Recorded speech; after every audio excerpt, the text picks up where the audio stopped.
He's live. My name's Carl with my BFF Keyan. Yeah.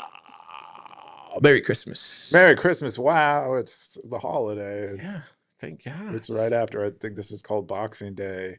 You said that earlier. I still don't know what that means. I learned that like a few years ago. I still have no idea where what I that heard means. I was like online probably, and someone said it's Boxing Day, and I'm like, what? And I looked it up. I think it has something to do with either you're like boxing all of your stuff up, like putting away the decorations is my recollection of what it means. I should have probably looked it up before I started talking about it. Or it has something to do with like returning stuff that you got as presents that you don't want. Or it has something to do with a lot of the stores, I think, are like, they're getting rid of their decorations and they're like selling things for cheap that didn't sell before the holiday. So it could be one of those three things. Yeah. And I actually don't know which it is, but it's not something we really do here in the United States. I think it's like bigger in the UK. Yeah. Keep stalling anything. But we're here, we're Americans, so we, but we have boxes too, so I don't know why that would be much different. What'd you do this week? What did I do this week? I finally got some of my office set up.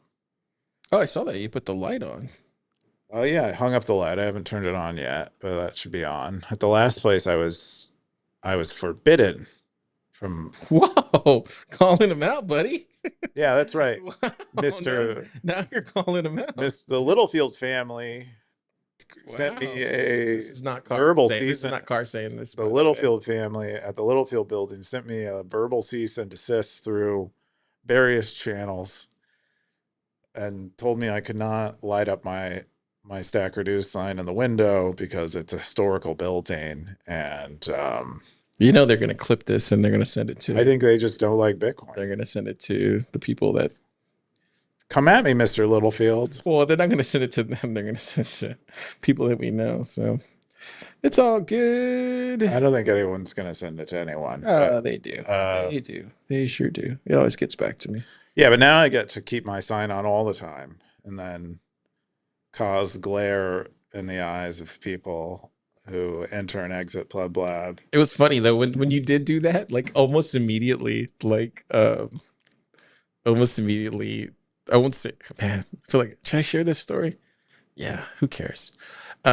Somebody who was in the building with us. I won't say who. Please don't say who, Keyan. Okay. You're totally gonna say who. Don't say who. There's somebody in the building with us of notoriety was like, did they let Keyan put up the sign? And I was like, is it Michael Saylor that you're talking about? Just let me finish the story. All right. And I was like, I don't know. Like, I think you just put it up. Like, I don't think it's a big deal. Like, it's just a sign. And then almost immediately, like 2 weeks later or like a week later, that's when that email came through. So. Oh, dude, you ratted me out. No, I think it was that person. That's when I was suspicious. Like, did Mr. Littlefield really say something about my sign? I think it was that person. Yeah, I think it was just they were like, you know what? We don't want you to have a sign. But at the end of the day, like, yeah, it doesn't matter. Like, it doesn't matter. Yeah.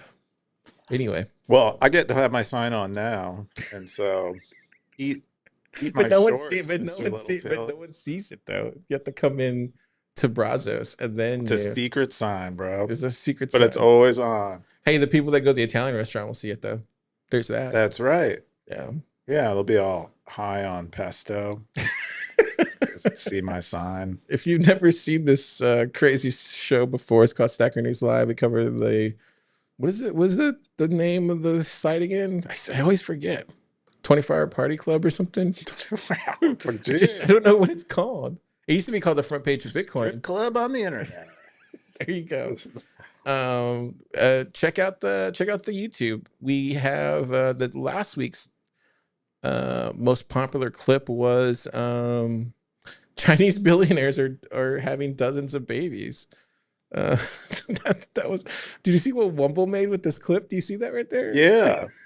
It's hilarious, dude. Well, those are like not Asian kids. Are they mixed? No, that was the whole point of the video, was that it wasn't like they were Chinese billionaires that were using American surrogates or women's surrogates to Yeah. impregnate. Yeah, but there's I think And then Wumbo made this amazing cover art for it. the kids are supposed to be genetically Chinese still. Well, I mean, there's kind of well, how do you say that? There's kind of a slant there, right? A little bit. Slant? Bro. I mean, right? Can you tell? I feel like Wumbo chose I think some babies. I mean, maybe some of them look maybe He possibly mixed, but the white, like white with blue eyes on the right is definitely not. I mean, he probably used AI Patched to up. generate like babies, right? For the cover art. No, those are probably real babies, dude. It's like Anyways, it had someone's the most child. views. Check it out if you're interested in Chinese surrogacy. And then also check out the other videos. And don't forget to unsubscribe. We have too many people that are subscribing to this thing, and it's we don't want that. The next thing Yeah. we're gonna jump into the top 3 stories of the week. The number 3 top story is Squatting Amsterdam, episode 3. The Maffia strikes back. This is from Bitcoin Graffiti. 9 comments, 11,000 sats. Keyan, is this the same post from last week? No, this is the 3rd episode. I think last week we covered the 2nd episode of the post, but the 3rd episode covers after they had moved in already. I think it was the day after, maybe the week after they had moved in. One of their neighbors like knocked on their door and handed them a DVD of his life story. I guess he was covered by a local news station, and he survived Nazi prison camps. And I think was the only one in his family who ended up living, but he went on to be a bodybuilder in late age. And I guess he was at the time where they met him as a neighbor. He was around 80. So he shared that story here. He also shared how they ended up getting kicked out eventually. I guess the flat that they had moved into or were squatting in was owned by criminals, and the research that they knew before they squatted in it, they knew that it was owned by criminals and was, like, I guess historically used to launder money. But they still proceeded anyway. And I guess one morning they woke up. They were woken up by someone, I guess, knocking on their door or trying to come in, and it was a work crew. A large work crew, a bunch of people in like coveralls, and they were trying to get them out. They were threatening to break down the door and force them out. And I guess the squatter network is like a thing, and they I guess posted on the wall inside the house. You have a bunch of phone numbers you call depending on the situation that arises, and in the case where that someone is attempting to forcibly remove you from your squat, there's a number you call. And so they called that number, and I think within short order, 12 other squatters in the area, they biked over to the flat and basically presented an opposite force to the people who were threatening to force them out. And then they basically shooed the people, like the brutes who came to get them out, and they continued to live there. Wow. And then he said, like, one of the mistakes that they made was there was an apartment below them that was also unoccupied that they were told by the squatting organization in Amsterdam that they should also occupy that flat below. But I guess that flat had not been empty for long enough, and they couldn't make a legal claim on it. And so they were afraid to occupy it. And so they didn't. And I guess that's eventually how they ended up losing that flat, was that they started renovating the flat below them. And then they ended up piercing through the floor into their flat. And I guess they also were able to get the people who were trying to get them out were able to get a permit for remodeling that flat that also included the flat that they were occupying. And I think they have lawyers tell them that they would no longer be able to legally squat there soon once the permit, I guess, allowed them to begin renovating. And so I guess they went on to squat another place that we haven't I guess that's episode 4, but this is episode 3 is like the beginning of the first part of the squatting journey. Wow. Crazy. Yeah. Yeah, this interesting. How many episodes are there going to be? Did he say? Or Well, he doesn't know. I think he's writing them as he. oh, as he goes along. Yeah. Wow. But we haven't had one in about a week. Oh, wow. So we'll get the next one next week.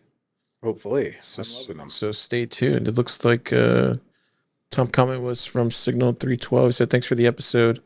Fascinating. At some point, it would be interesting to learn how your politics evolved. If they did, I guess I'm assuming that. He says, I was definitely socialist leaning when I was younger. Over the years, I shifted more libertarian due to my experience as an entrepreneur and life in general. Many folks in the squatting movement are idealists. I didn't adhere to much of their philosophies.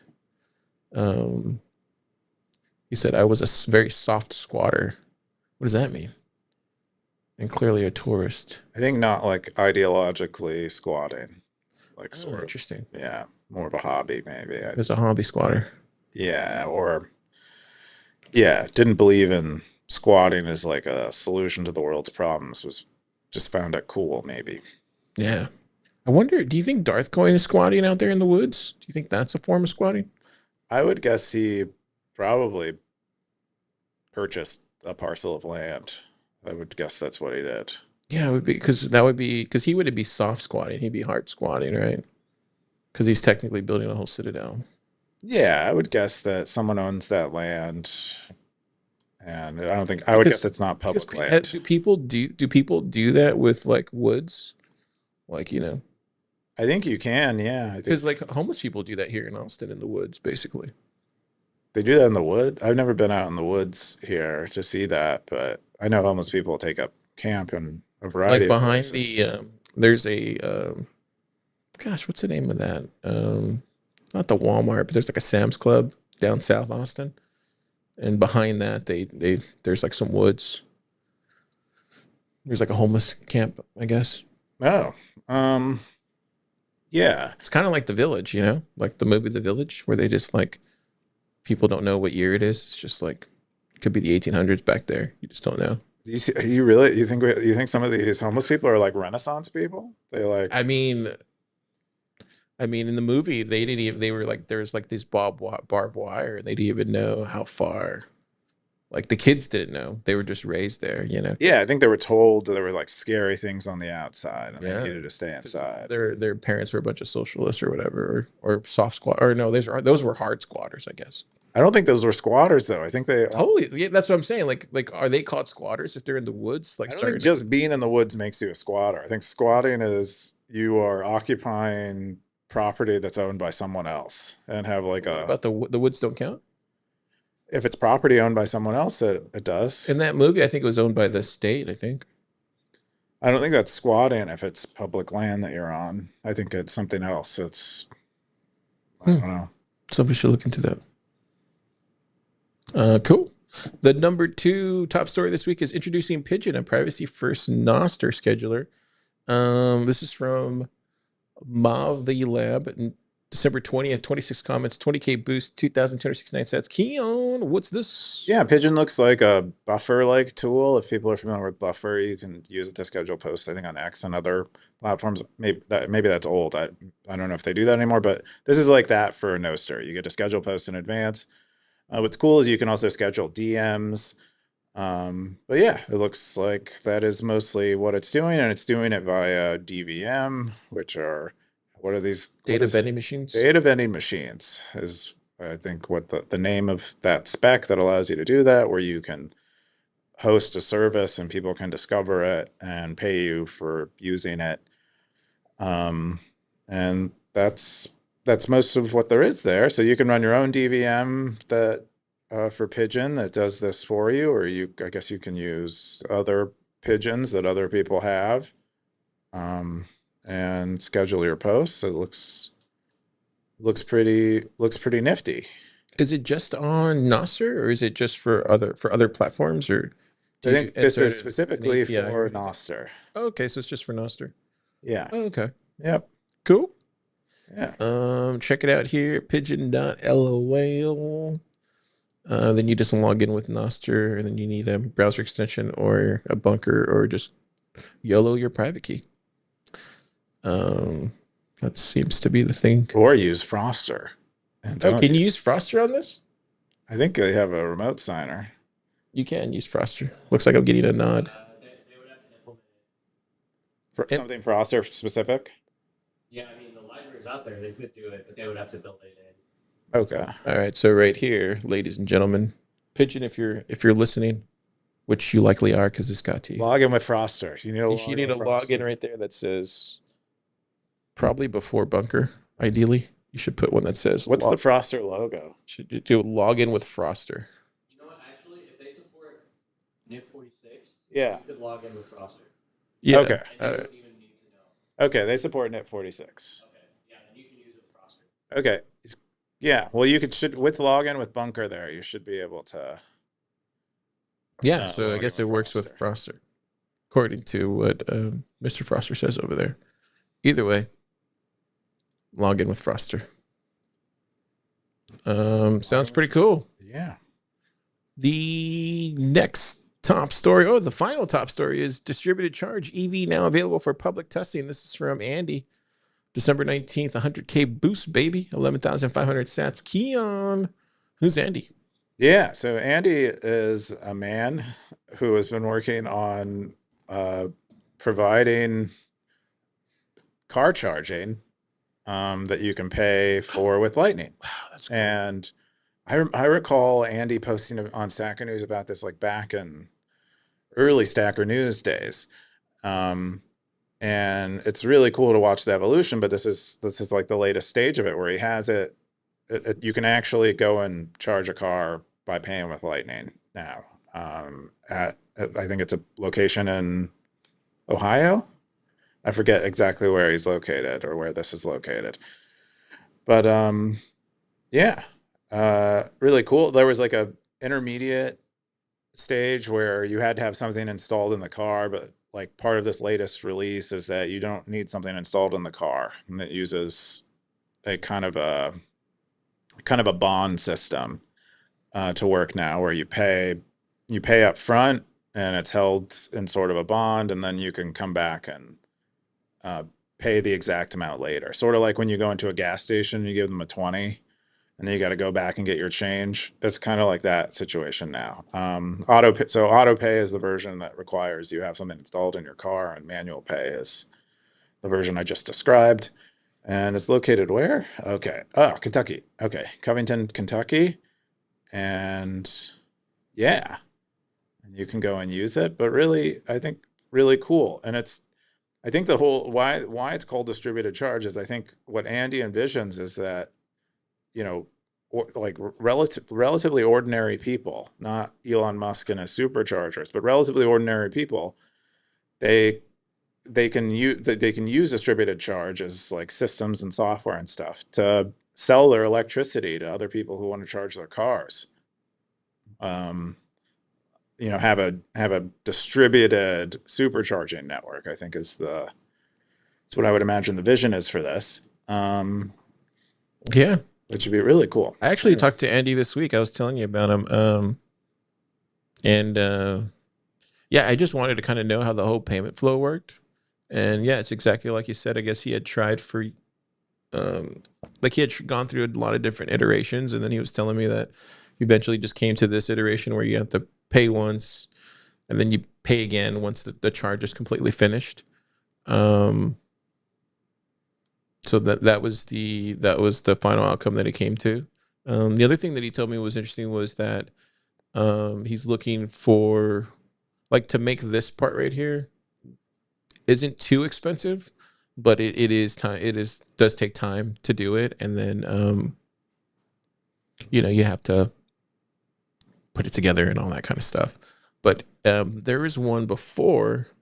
I want to show it here because he does have one before where it showed initially what it looked like. Yeah, so he got it from all this. This is what it looked like before.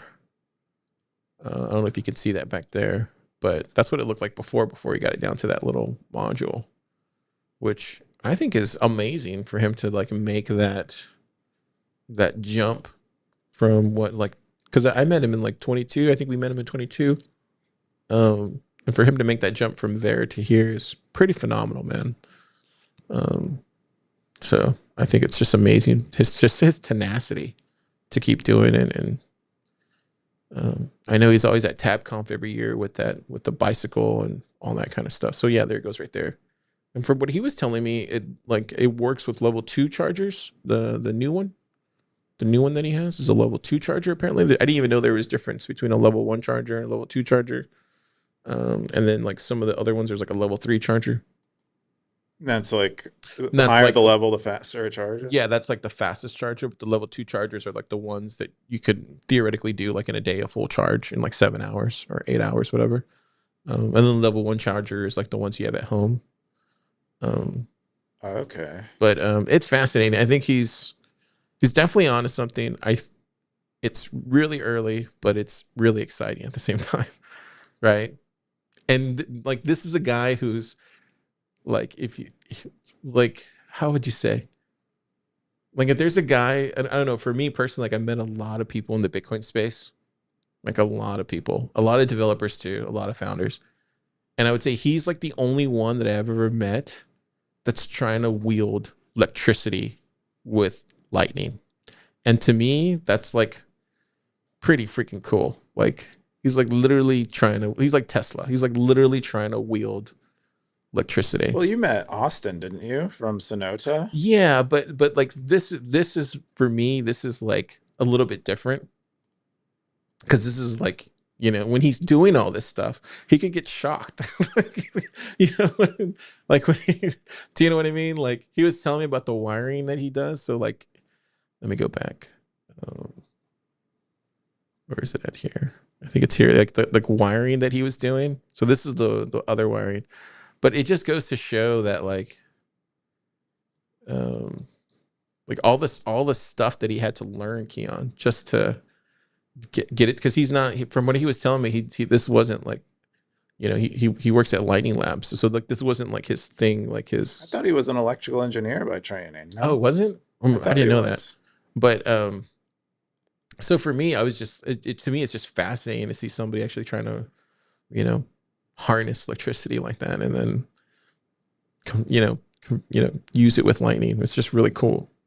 It's just cool, man. I don't know how else to say it. No, it is really cool. I think anywhere where Bitcoin becomes something physical is way cooler than, it ordinarily is, because it's like otherwise so digital and abstract. Yeah, this is stuff. It's like when the guys made the lightning door and PlebPoet. Like it's kind of like that. It's just like seeing it in the physical world. Bitcoin is just. I feel like that's the final destination for Bitcoin. It impresses people in a way that software does not. Software on the screen does not. Mm-hmm. Anyways, great post. Looking forward to him going on tour this year to show off a lot of this stuff. Cool. That's all the top stories this week on Stacker.News Live. We're gonna jump into let's keep it going lightning. Let's jump into Wumbo's Picks. Wumbo's Picks. This is a segment by Wumbo, and it's called Wumbo's Picks. Wumbo had this pick: Lightning network nodes count and capacity by country. This was released by Mempool. Did you see this? Yeah, this is from their Mempool's dashboard, mempool.space's dashboard of their Lightning dashboard. I think they added this Lightning stuff about a year ago or so, but you can look at we have a pie chart here where you can see where all the IPs of all of these nodes are. The majority of them, or not the majority, but many of them, a large share, 29%, are in the United States, and then followed up by China, Germany, Canada, France. A lot in China. Yeah, actually, that is pretty interesting. I wonder, that could just be where data centers are located and might not be, run by people who are of Chinese descent or whatever. Germany makes sense. So does the Netherlands, France, even Canada. I'm surprised Italy's not higher. Yeah, and it's important to note we also don't have data on where Tor nodes are located, obviously, because they don't have an IP address, so we can't do any like indirect geolocation of those nodes. So It even shows a capacity there. I don't know if you see that on the yeah, right side. yeah. And so these are nodes that are, I don't know. I guess this could also cover this probably doesn't cover private nodes. Well, private channel capacity. Because Where's El that Salvador at? capacity is not known. Oh, there it goes. They have 4 nodes. No, that can't be right. Most of them must be Tor nodes, or it's also, I don't. You would, if you were doing like data analysis on this, you would go to anyone who is attempting to collect this data and then compare them all, because they likely all have some kind of anomalies or anomaly that another one might not. Interesting. So I wouldn't trust any one particular dashboard, at least to be super precise. He did have some questions on this. So let me bring up the questions for you. His first question that Wumbo had is, will there be more or less capacity a year from now? Yeah. I would guess more. If we go back to mempool.space and we click on the lightning tab at the lightning button with the arrow on it there, we go to capacity, lightning network capacity. Yeah, we can see we recently hit an all-time high. And so that's garnered a bunch of interest, but it happened like shortly after Square made their announcement where they are allowing merchants to turn on Bitcoin receiving at their terminals. And so capacity jumped up. And so, you could maybe say that trend is expected to continue. But you could also say maybe it'll be like we've seen in surges in lightning capacity in the past, where eventually they correct, where you have kind of people who deploy capital inefficiently come online, and then they eventually realize they have a bunch of Bitcoin and hot wallets that's occupying channels that aren't being used, and they begin to use it more efficiently. So that would be a reason to expect it to go down. But if lightning transactions are going to increase and continue to increase, I think that's what the market is suggesting here, is that they expect Square turning on these lightning terminals is going to lead to more lightning usage. And these are people coming online who want to take advantage of that. And so we had a nice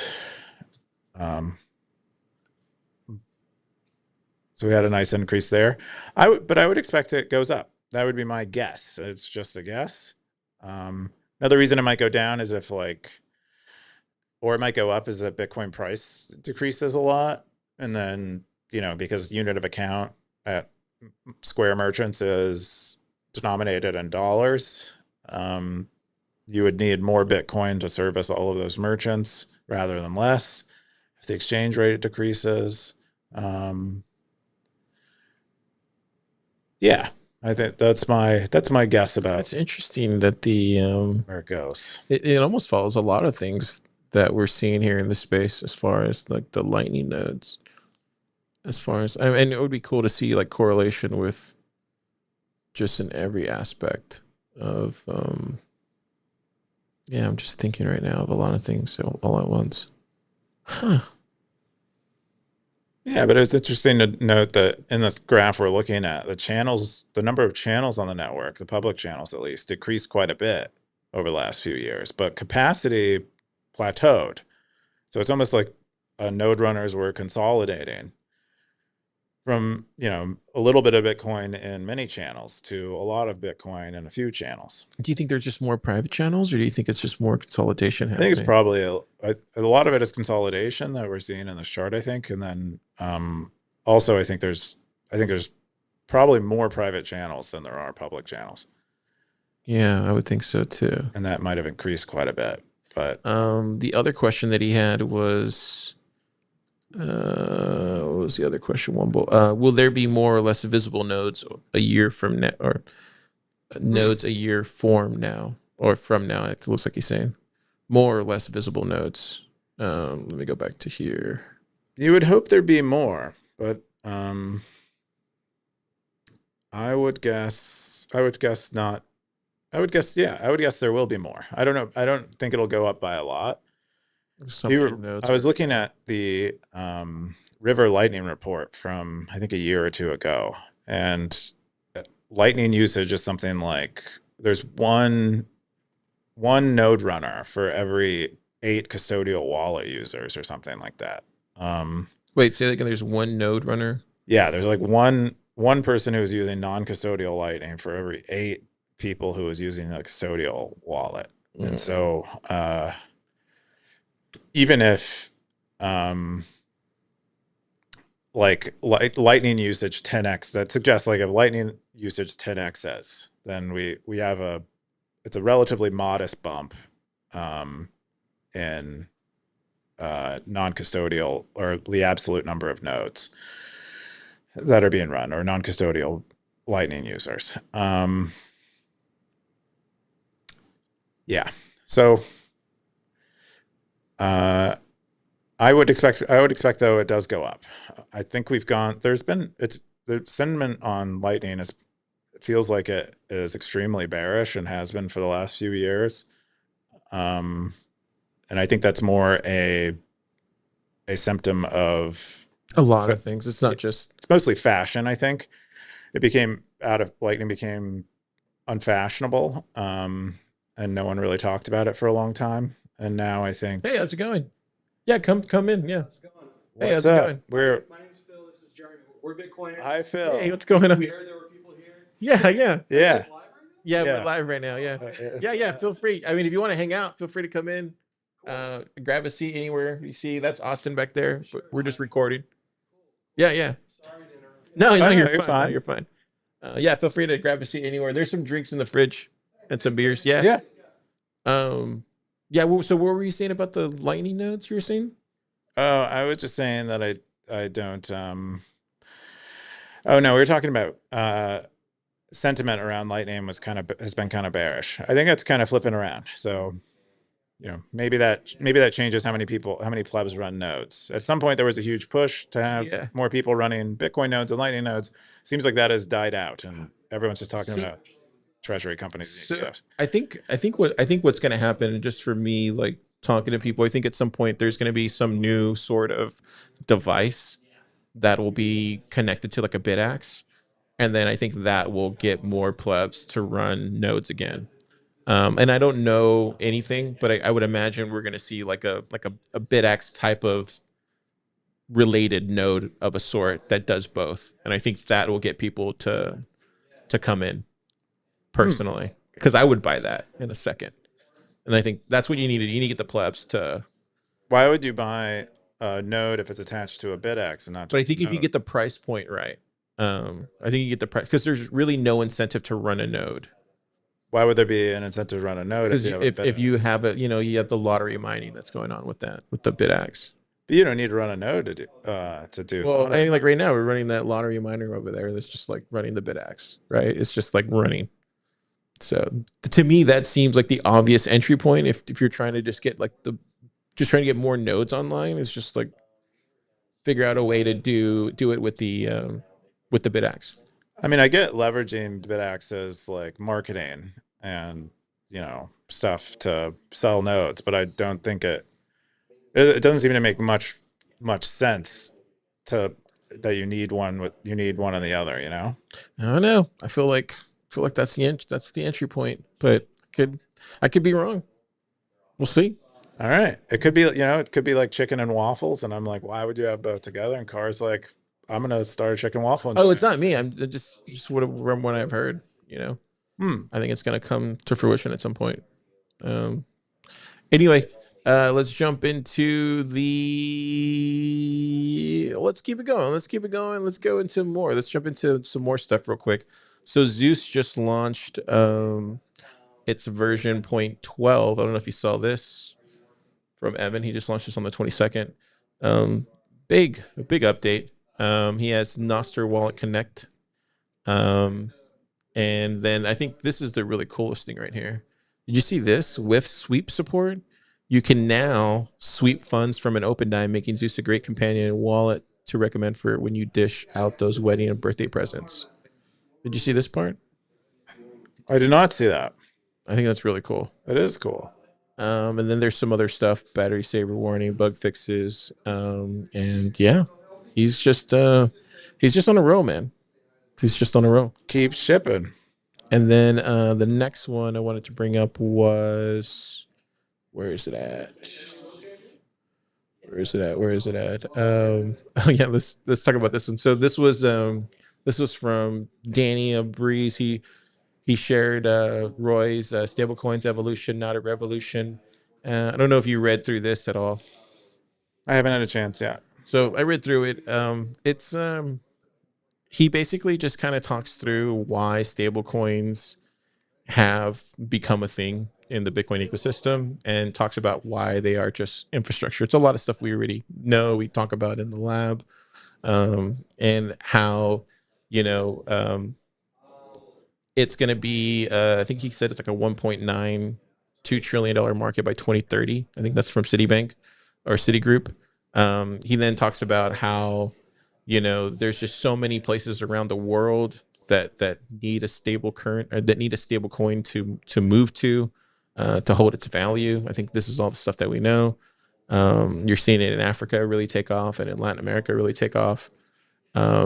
He then talks about how that over the long term, stablecoins won't win because there's just so much friction attached to them.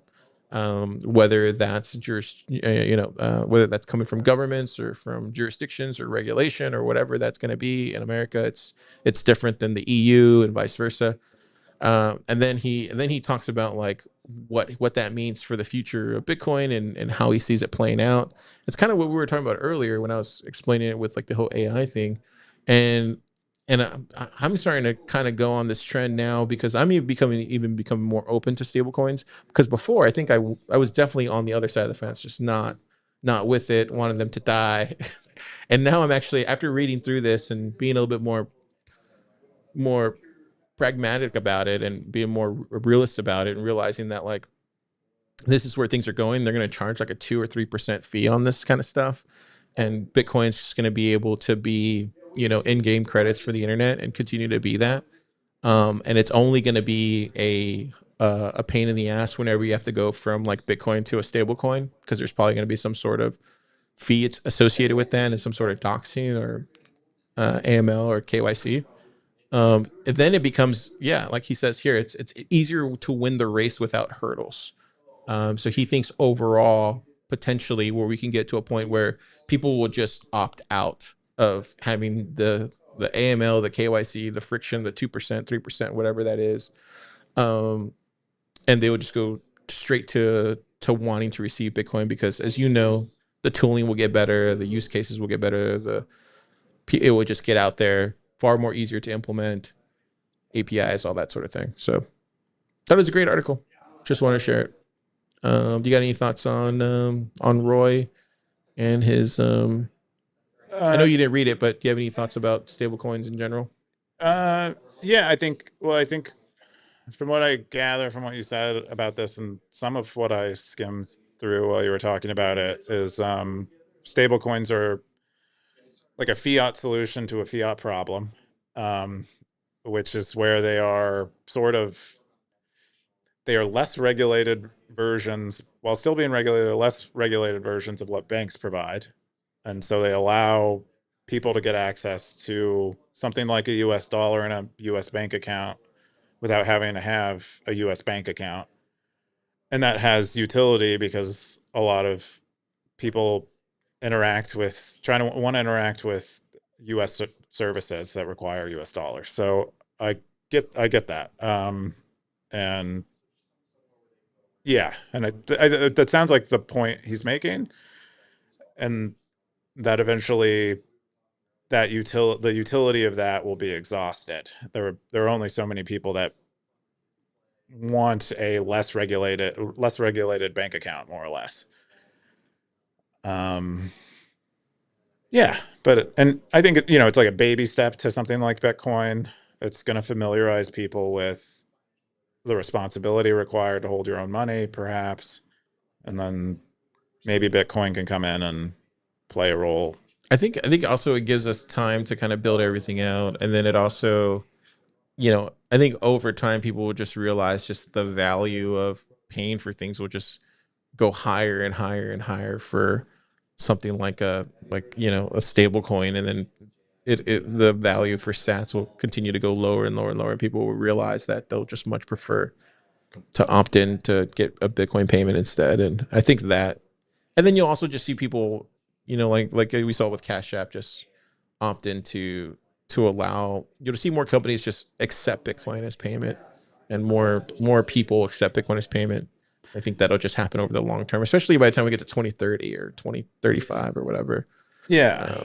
I'm not. So I also want to say that I'm not necessarily optimistic about this. I don't think it necessarily leads to more Bitcoin adoption. I think there's some possibility that what ends up happening instead is this gets like more normalized, and people still don't realize the value of Bitcoin for whatever reason, or don't want to use it, or maybe they're more like rational reasons why Bitcoin stays a store of value, not a medium of exchange or whatever. But I don't think we should be assisting stable coins doing this kind of thing. I think I suspect, there's a possibility that stable coins eclipse Bitcoin entirely, to the point where Bitcoin never becomes an option for people, or it becomes somehow invisible to them, effectively not an option for them. And so there is some risk there. Maybe CBDC somehow leapfrog. Yeah, 100%. I'm right there with you. I don't think Roy is not. And I don't want to speak for Roy, but I don't think Breeze and Roy are like assisting them. But I do think, obviously, like Tether since like 2013 has been trying to build this market, and on a lot of other different blockchains besides Bitcoin. Bitcoin was the last one to bend the knee to that, but I do think that it's here regardless, and it's infrastructure that Circle has already built out over the course of like 7 years or whatever whenever they started with their stablecoin. I think I only see two things how this kind of plays out. Like I see the totalitarian state where the CBDC comes, and it's probably going to be from like AI stuff. Honestly, like it's just going to be a total AI stablecoin. Like you can totally see all these different like. Just imagine like German, what's his name, Jerome Powell, but as a bot, like an AI agent, like just like running the economy of the world, just like with stable coins. So I could totally see that. But I still think like, as far as like Bitcoin, I think it's just going to be able to dominate in its own frictionless, decentralized nature. And I think that's what he's hitting with this piece. It's just like, it's just kind of, it's playing in its own playground, basically. And it was born here. Like it's kind of like the Bane thing, right? It's like I was born in the dark. So yeah, I think kind of like that. I want to believe that too, that Bitcoin will eventually win out. It just confirms my own biases. So I'm skeptical of predicting the future will turn out exactly how I want it to, which is where Bitcoin wins. I was totally like you at the beginning of the year, 100% like it. This made me feel a lot better. And I'm not 100% better, but it's at least I'm a little bit more optimistic than I was, earlier this month, which, is good. It's not good to be doomer in the thing that you're working on, right? So this is definitely good timing by Roy. Anyways, I wanted to share that. And then the other thing was this thing I think is hilarious. So this got shared on Stacker.News. This is why I love Stacker.News, Keyan.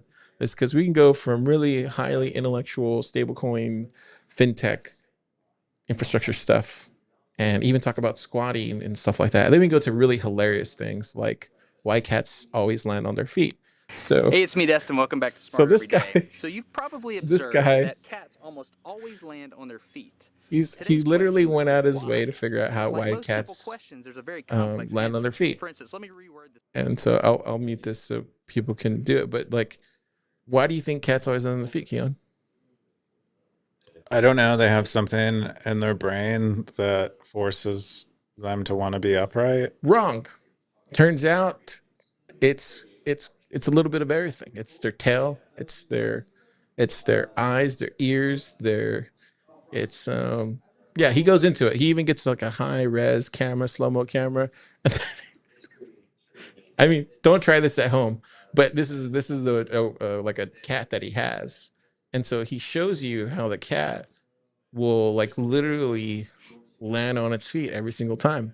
And he's landing him in a soft little box, so he's not hurting. But look at the gracefulness of the cat. He helps out right away. And this is a cat that was trained. This is like a stunt cat, basically. No cats were harmed in the. No cats were harmed. So he even goes even further. He's like, hey, we got to do this. We got to do this way better. He tilts him like 180 degrees because he thinks that maybe he's just not doing it right. So he tilts him 180 degrees. I love how the cat is just cool with being. No, because he's a stunt cat. Like he's a stunt cat. So look, boom, and then you would see like, how did he do that? But look, the cat uses his tail this time to then shift to find his like, where is the center of gravity? Like look, see, look, as soon as the cat finds center of gravity, he never stops. His head stays forward there. Do you see how his head stays forward? Yeah, but I don't. As soon as the cat finds the center of gravity, that's it. Okay, this video is about how, not why. Okay. And then he goes into like, he says this cat, like he would have tried it with this cat because this is not a stunt cat. Not a trained. It's not trained. Not trained. I don't know why he's showing the players. But anyway, yeah, they even have like astronauts doing this. Well, they have, and then this young kid tries it with his own cat. This is where it gets kind of dark. But anyways, just wanted to share this because somebody shared this on Stacker.News. They have cats without tails. I wonder if. Oh yeah, I think he even tested one without tails. Because there's like different ones. But apparently like once the cat finds this like a baseline, whatever, look, see how his eyes find the ground, and then look. Do you not think you would do that if you were? No, you would just stare up at the sky. I would die. Like I'm not a cat, but look. What see how did the cat's never changes. The cat's so smart, dude. Anyways, I thought you'd get a kick out of that. You used to have a cat, right? I did. It disappeared. Maybe someone tried this experiment and it like fell on its head. Maybe Super tried this experiment. Yeah, maybe that's what happened. Anyways, thought that was funny. Maybe the cat learned about cowboy credits and wow. But look, he goes into it. I just love stuff like this where it's just like really hard science in the dumbest things. It's like this is the kind of stuff I love. Anyways, thought this was hilarious. Just wanted to share that. Then we're gonna let's jump into your pick, right? We haven't gotten yours. Oh yeah, Condo life in Singapore. Yeah, I thought this was fun. I guess Crypto Sensei was renovating his permanent dwelling, his like house, and I guess while that was happening, they gave a metropolitan condo a try, and that's just kind of fun hearing about his experience doing that. But I guess that looks nice. I guess they enjoyed the amenities quite a bit because they had gyms and pools and stuff that his family could use that were easier to access, and then had nice big windows, which you don't get in a normal home, like floor to ceiling windows. I don't know, it was just fun hearing about his experience, and he said it was, he paid a hefty price to be able to try it out. I think he said it was $5,000 a month, which, on a short-term lease in Singapore, I would guess is probably pretty typical, but suggests maybe the apartment he was staying in is on a year lease, maybe like $3,000 to $4,000 US, which is much different than Austin's prices. Look at that pool, dude. Pool's humongous. It is quite a large pool, but I guess it looks like it's serving a lot of apartments. I don't know how deep it is though, but look, it looks like it even goes over the edge over there. I wonder if it's one of those edge pools. Infinity pool? Oh, is that what that's called? An infinity pool? Yeah. Where it looks like it goes off into infinity. Look at that. Yeah. I just thought, I think the only con he mentioned was that No, it it's was 5K per month. a little too tight, and with 2 kids, it felt like he couldn't really get away. Surprised it's 5K a month for in Singapore. Singapore is very It's gotten more expensive. expensive. It's always been expensive. Yeah. Interesting. Cool stuff. That looks fun, dude. They had one of those in the Yucatan. There's like all these kids that were playing in that thing because it was just like a blast. And they have those in Corpus too. I used to love those things. They just squirt out water. Yeah. I mean, well, people aren't really having kids anymore, so maybe we'll get more places like that for adults. There'll be like a beer on tap and Just running through. I don't know what else. Pickleball. Cool stuff. Let's jump into the AI stuff this week. So I wanted to share this because I think it's really fascinating. So Confessions to a Data Lake. This is from Moxie Marlinspike. So this was a post from Moxie. He used to be a Signal. He said, I founded Signal. Huh? One of the founders. One of the founders of Signal. He says, I'm building Confer end-to-end encryption for AI chats. With Confer, your conversations are encrypted so that nobody else can see them. Confer can't read them, train on them, or hand them over because only you have access to them. Sounds like something that a person we know is building. Yeah, sounds like Maple AI.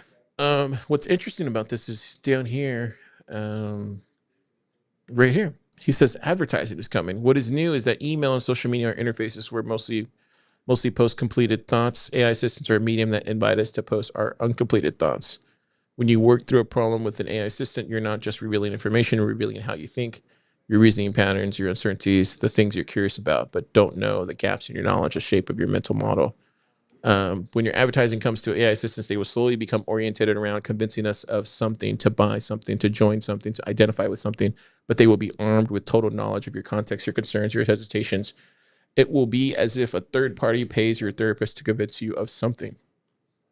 I thought that was fascinating because this is something that I've been hearing in my ear from Tony for like a year and a half at this point. It's wild. What do you think about that? Yeah, I think it is concerning how much information they're going to be able to get from you, but and they can build a better model about you. But then again, if you're doing things like, if they're able to listen to your conversations that you're having with people or reading your chat messages or not just the AI, but other people, your DMs on platforms, your emails, things like that. I'm not sure this is much more invasive. Actually, it seems like it is par for the course, which sucks. Yeah, because it seems like we're already all kind of over the invasion of privacy that we already have, and you'd hope this new generation of technology gets rid of that, and it's just like more of it. I think the other thing that might be, a little bit different is that you are interacting with these things in a way that you don't typically normally we're interacting with another human being, and then they're like harvesting all the data from us interacting with other human beings, but like these systems are communicating with us like a human being would, and so maybe they have more access to changing our behavior than. The other problem with me is like most Otherwise. of the stuff is like infrastructure at this point, or at least how I treat it, and so it's kind of frustrating because I don't need ads in my in my email, like I don't need ads in my AI chat. You know what I mean? Like that's the last thing I need. Do you pay for OpenAI's chat? No, but what I'm trying to say is like it's just frustrating because like this is it's kind of like when Microsoft is dropping ads in their operating system. It's like, who needs ads in their operating system? It's like the last place you need ads. But I get it. It's just unfortunate. Anyways, the other one I wanted to bring up was this one because it kind of goes hand in hand. ChatGPT may start recommending sponsored products in ChatGPT replies. So this was released by The Information. OpenAI's ads push starts taking shape. So basically, executives have kept a tight lid on how the company could show advertisements and users popular ChatGPT chatbot. And it's kind of frustrating, but it makes sense. If you look at it, they ballooned up to 900 million weekly active users since 2022. And they're expected to grow to 2.6 billion weekly active users by 2030. So they're just leaving so much fiat dollars on the table at this point. Yeah. What do you think about that? And right now, if you read the whole article, they're talking about how they're figuring out ways to, like, when to show an ad and when not to show an ad. If you're looking up, like, what's the best place to eat in Austin, then it would show an ad versus maybe not, all that kind of stuff. Yeah. I mean, this is kind of inevitable if their business is not, like, customers aren't willing to pay for things, they're going to get an advertiser to pay for the customer and then show the customer ads. That's kind of how these things work. So I'm not super surprised. You would hope that, given how much, if they do have extra insight and extra abilities, that they can provide better ads than you get in something like search results or Microsoft's operating system. Maybe more targeted, and maybe, and the good parts of targeting maybe serve as a benefit here. It almost makes you be a little bit worrisome because you start playing this out, like you start playing the tape out a little bit further. Like, do they start censoring information that is, like, do you stop being referenced as, like, right now they're leveraging Stacker.News and all its ability to, like, all the alpha that you have on Stacker.News, right? They're leveraging, I don't know if you know this, but, like, if you go in ChatGPT, they'll reference Stacker.News for posts or whatever. But at some point, you could see them say, hey, Keyan, we're not going to use your information anymore because we already grabbed it, and we're not going to put your little icon on there anymore. You got to pay us for that. I wouldn't pay them, but it goes to that being a possibility at some point, because at some point they're just going to take all the information that they have from you. They're going to then make their own kind of like slop of it, and then re-inject it back and calling it their own. Well, that kind of sucks, and that's kind of crappy, but that's why I'm saying the story. I feel like it's going to go. Yeah, I think that's a fair direction that'll go in. I think another direction it'll go in is maybe they're giving you the third best place to get a taco in Austin because the third best place to get a taco in Austin paid them to say so, that they're the best place. And so I think that's more so the direction it goes in, as they start biasing their answers towards where they get money from. Kind of like how Google search results kind of don't represent the best locations to find certain things on the internet anymore, because they have incentives that pull them another way. And so if you keep playing that tape out, then what's the solution to that? Is the solution a private or a private chatbot that we personally host ourselves, or is it one that is, what's the solution there? Is it one that we self-host, or? Self-hosting could be a solution because you're paying for everything. Another is using a provider that doesn't do advertising, so where you would have to pay them. Basically, what you're looking for is a way to use an LLM and get all the power of an LLM within a system that doesn't have incentives to do this to you.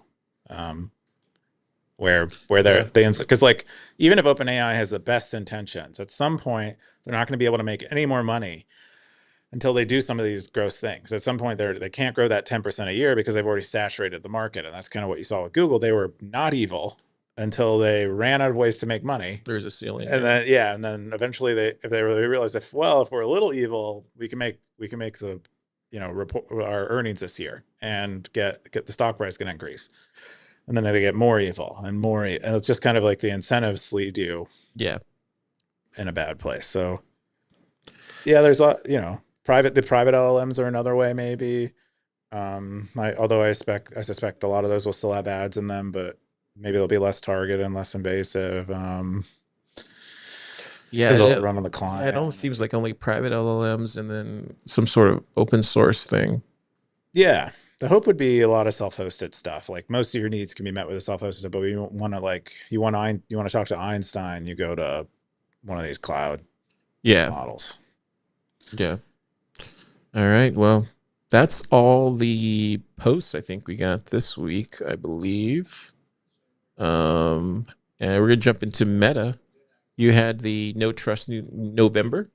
Yeah, so we're running an experiment right now where we don't use trust and ranking anymore, and everything is based purely on the sats that are sacrificed into the either by zapping or boosting or down zapping. Yeah, and that's running right now. We called this No Trust November because I was teasing it in October because I thought I would get it done in November, but that didn't happen, and it happened instead now. So No Trust November in December, and yeah, I'd say it's going well-ish. We're still, it's kind of coincided with the holiday, so it's a bit hard to tell exactly what the impact of it is. But it's interesting. It is a lot simpler and more obvious, and we'll see how it plays out. The other one that you had was browser translations. Yeah, well, we launched the new editor. I think we talked about that a few weeks ago, and it had this deficiency in it where it wouldn't allow people who are non-English speakers to translate the page or for the content of posts. And so that was fixed in this. Additionally, there were some other bugs related to certain Android keyboards. I guess there's a lot of like non-Android people making Android keyboards, and they are buggy. And I guess you have to defend yourself against them. And so, yeah, we've been releasing some fixes related to that hopefully solve those issues, but it can be kind of tricky. But that's the other meta that encapsulates both of these metas. We had the translation issue, and we have these certain Android keyboard issue, specifically like the open source. Android's open source keyboard doesn't have fixes for this in it. And so graphing other people that have derivative keyboards on that, they also had issues. But yeah, Optimism said this is the ultimate upside of developing in public. Yes, it's hard mode compared to the safety of a private repo, but look at the undiluted awesome you get for it. Thanks for not adopting the Goog MS signal model of throwing the blueprint to a walled garden over the fence, aka virtue signal FOSS. What does he mean by walled garden over the fence? What did he say? Walled garden over the fence. He was praising y'all's being open about the repo and stuff. Yeah, I think I think there are like levels to open source.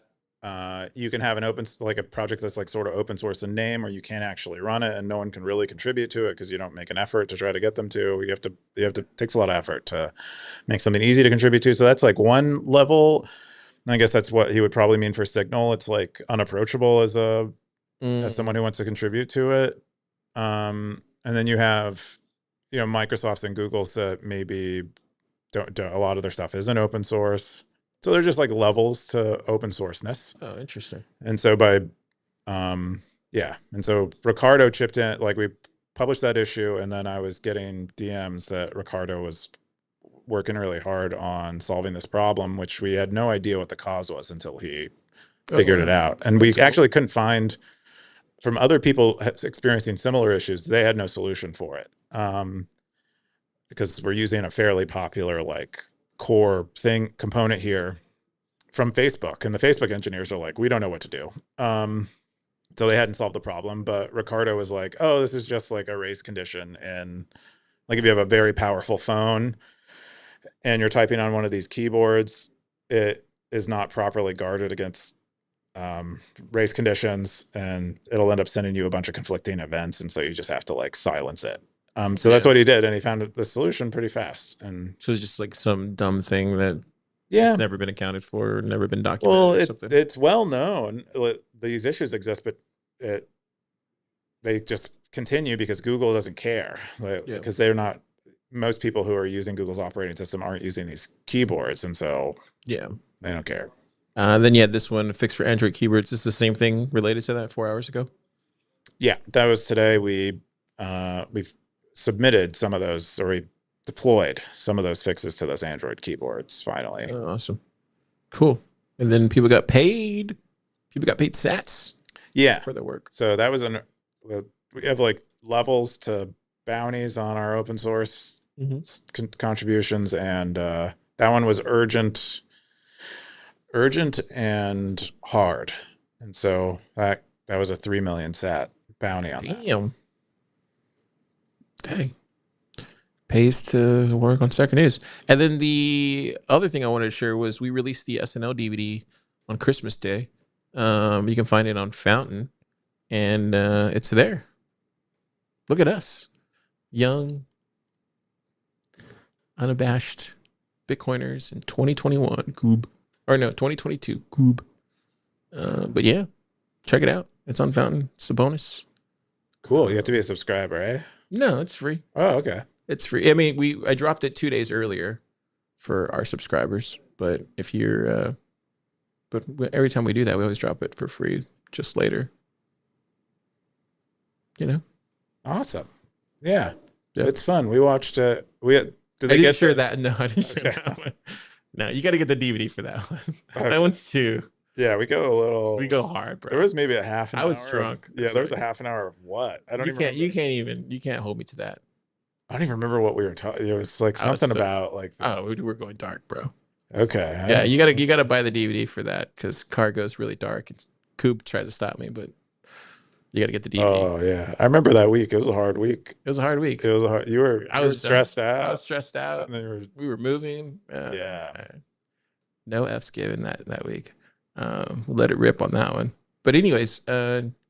But the regular thing, you can view it online for free and enjoy it. It was fun. I definitely like when we were watching I definitely enjoyed it because it was like blast from the past and kind of seeing what we were right about and what we were wrong about. Anyways, always cool to see. So that's that one, and then the other one was I think that's it. I want to share the YouTube comments real quick. This is from Vake. He said, "Stay in lo mein." That was from the Lomain is good. Health location thing. And then this other guy says, because products produced by monopolies, they are thoughtless pieces of trash. See, Coop, people are still commenting on that Gen Z thing, the retro thing. Oh, that's when that's from. Okay. That's when that was on. Yeah. Oh, Vake's late. Yeah. He's not been keeping up with us. Yeah. I think he's a busy guy. He's probably been at the bar, pounding. Maybe he's in the slow lane, the lane he's staying on. He's in the rice noodle lane. Stay in the rice noodle lane. Oh. And then we got found comments. One from Boog said Zap. Undisciplined said squatters' rights would make a great rabbit hole. And then this other user said stay in your lane. Yeah. So yeah. Pretty cool stuff. Check out the Stacker Sports podcast because they're doing their yearly well, I know Super Bowl's coming, or the NFL playoffs are coming up, but they're also the fantasy sports stuff is ending. Are you gonna play along? No, I didn't make the play. I couldn't log in. I'm opting, guys, if you're listening to this, undisciplined. I'm opting that we do something a little bit easier, like NFL.com, or because they use like a really hard platform. What do they use? I don't know. It was some weird platform I never heard of to like do I think Ray Ruby has been working on his own platform. Oh, that's even better. Yeah, let's do something like that.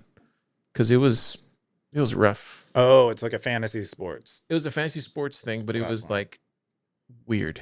It was and I couldn't find that password anymore, and I was just like, okay, I'm out. Real Bitcoin Dog, he's been trying to do mine, but I don't know if he's been successful. I don't know. I haven't been following. Okay, so you're interested in playing. You just yeah, because I'm playing on my regular. I have my regular with my normie friends fantasy football league, and I actually made the Super Bowl in this one. Believe it or not. Yeah, check this out. How do you keep up with all the game? How many games do you watch a week? See, boys, this is what Car could bring if it was a little bit simpler to. See, look at that. Verify that. Are you ranked? Wow, it says that he is 7.6. Is that good? No, that's on the right. That's my friend Daniel. That's your friend. So what would I say? I'm on the left side. Okay, so I'm in the Super Bowl. See a fantasy Super Bowl? Yeah, it says fantasy Super Bowl 114.22 is the number. Is that good? It's very good. Oh, okay. I'm just saying. Yeah. Well, So fix it for next year, boys. Let's do it. Let's jump into Top Cowboys. Keyan, Top Cowboys, the most popular segment in Bitcoin. People stop everything and people came in from out of town just to come watch this segment. People flew in this week. It's crazy. Watch this segment. Where are you guys from? New Mexico and where? And Boston? Wow. You hear that, stackers? New Mexico and Boston, just to watch the most popular segment in Bitcoin, the Cowboy segment. The Top Cowboys. Top Cowboys. Yeah. Can you believe it? This is crazy. The United States. All over the United States. Yeah. Number 1 is hiding. We don't know who that is. Number 2 is Coob. Number 3 is Undisciplined. Number 4 is Blockchain Boog. Gray Ruby. We're all Satoshi. I don't think anything's changed here. No, I think pretty stable, at least in the top 10 as it usually, well, top 15 maybe. Yeah. I don't think I've seen any real movement. Solomon Satoshi's coming up, 21. Elvis Mercury, CLR. Do you guys use Stacker.News? Yes. Yeah. Oh, wow. Y'all are stackers. Oh, wow. Okay, cool. All right. We'll have to. So they're stackers. We don't want to. Are you guys? You don't have to dox yourselves. I know. Are you on this list? Oh, he just doxed himself. I didn't tell him. This is crazy. Where's Needs Creations in here then? Let me see. Is he a cowboy on here? Well, he runs the Christianity territory, which is cool. Yeah. But I'm trying to find the I was just explaining the territory. So where's the? Yeah, I don't see him on here. Yeah. See, this is why you gotta let people buy their cowboy hat, Keyan. No, but then that makes it. He would. You don't have a cowboy hat? Would you buy a cowboy? Yeah. Oh, yeah. Well. Yeah. Would you buy a cowboy hat if you could on Stacker.News? I think I would. See, told you. Boom. Yeah, but I don't. That messes with store. This segment wouldn't be. Doesn't matter. You can have E2C sessions wouldn't be 2 lists. trying to shut us down. Oh yeah, maybe you get a special hat. Anyways, I don't know. I hate it when you can pay for things in a game. When you can like level up by paying. Yeah, pay to win. How many days to? Yeah, that doesn't sound great. 3 days. Boom. I have 3 days. That's good. Wow, car. Coming up. That's all I got here. Let's go back there to this one. And where's it at? Go back here. Do we have any comments down here? Oh, we do.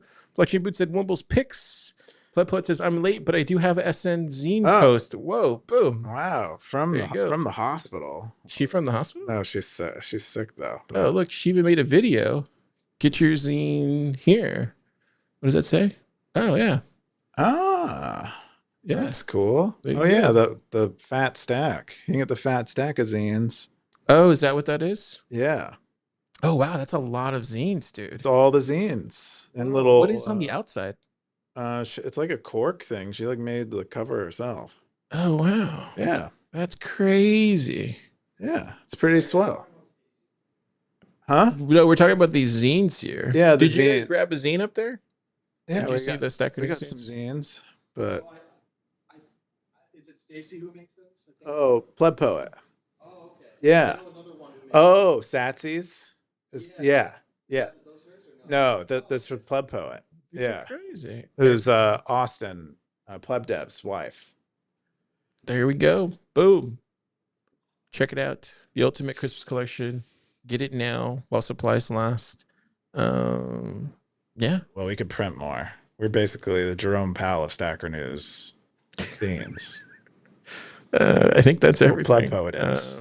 But I don't think we've ever had a female Fed chair. Maybe we have. Yeah. What's her name? Was a female Fed chair.